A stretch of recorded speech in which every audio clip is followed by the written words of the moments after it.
Tingnan niyo yung gabi dito sa Singapore. Tiyan.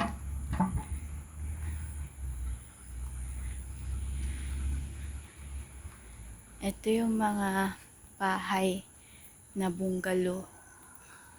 Ayan. Tapos sa kabila, HDV.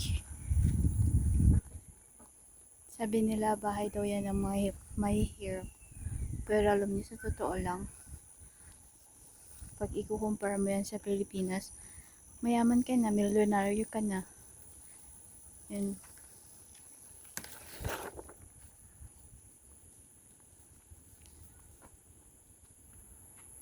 Oh my God.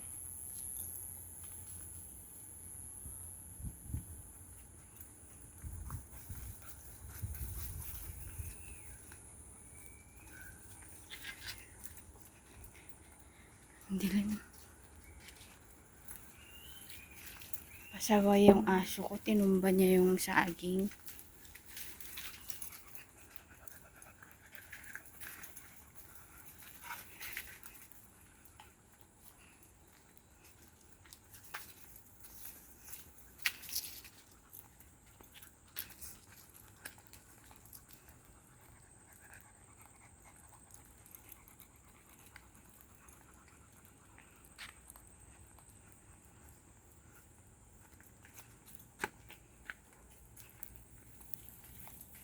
Bye guys and God bless.